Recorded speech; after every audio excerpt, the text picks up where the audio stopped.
மதுரை கள்ளழகர் கோயிலுடைய முகப்பு வாயில், பெரிய வாச்சான் வாயில் அப்படின்னு போட்டிருக்கு. சங்கு சக்கரத்தோட நாமத்தோடு இருக்குது. ஆஞ்சநேயர் ஃபோட்டோவும் அந்த பக்கம் இருக்குது. அருமையான கோபுரம், பார்க்குறதுக்கே கண்கொள்ளாத அழகு. இந்த வெளிப்புறம் பார்த்திங்கன்னா ஒரு அழகான கார்டன், நல்ல அற்புதமாக இருக்குது. கோட்டை சுவர் மாதிரி இருக்குது. அந்த சுவர் பார்த்திங்கன்னா நல்ல பெரிய சுவர் இருக்குது.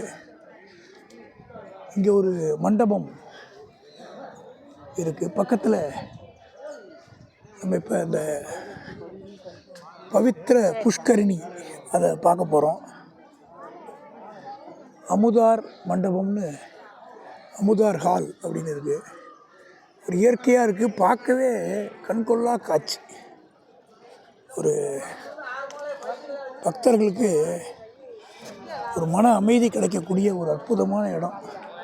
உலக புகழ்பெற்ற திருக்கோயில். இன்றைக்கி இங்கே வந்து பெருமாளை சேவிக்கிற பாக்கியம் எனக்கு கிடைச்சிருக்கு.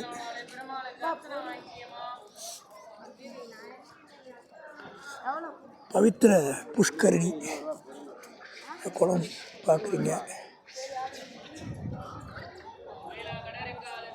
கொண்டப்ப நாயக்கர் மண்டபம் அங்கே இருக்குது. பெருமாளுக்கு நிறையா கைங்கரியம் பண்ணதுனால அவங்கெல்லாம் முக்கியமானவங்க.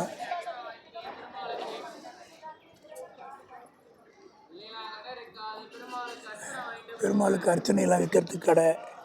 அருள்மிகு கள்ளழகர் திருக்கோவில் முதியவர்கள் மற்றும் மாற்றுத்திறனாளி கட்டணமில்லாத இலவச பேருந்து. அந்த அந்த வெளியே முகப்புலேருந்து உள்ளே வந்து செய்யறதுக்கு கொடுத்துருக்காங்க. ஒரு காடு மாதிரி அந்த வனப்பகுதி, அந்த மலையை பார்க்குறோம். நல்ல அற்புதமான மலை,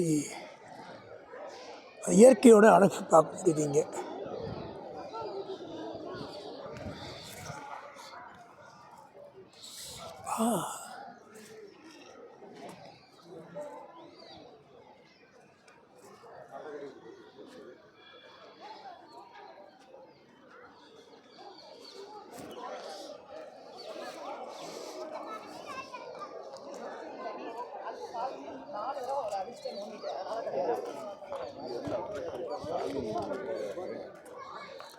பக்தர்கள் குழந்தை பிறக்கணுங்கிறதுக்கோசரம் வேண்டிக்கிட்டு இங்கே தங்களுடைய வேண்டுதலை போட்டிருக்காங்க. சிலர் பூட்டெல்லாம் மாட்டியிருக்காங்க, சொந்த வீடு வரணும் அப்படிங்கிற அந்த எண்ணத்தில். சிலர் வந்து இங்கே பொங்கல் வைத்து தங்களுடைய வேண்டுதலை வந்து நிறைவேற்றுறாங்க. கருப்பண்ண சுவாமி திருக்கோவில். இவர் தான் அழகருக்கு காவல் தெய்வம். 18ஆம் படி கருப்பண்ண சுவாமி சந்நிதியை நம்ம பார்க்குறோம்.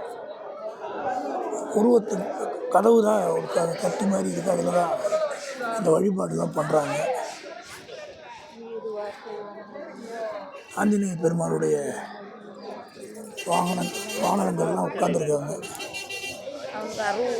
பார்த்தீங்கன்னா தெரியுது.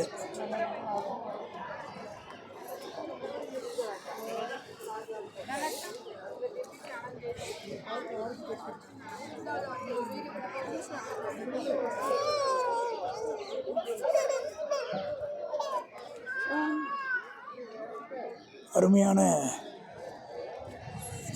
கள்ளழகர் திருக்கோயில்.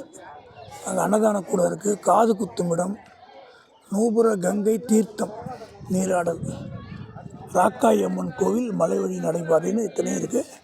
நல்ல அருமையாக பார்த்தோம்.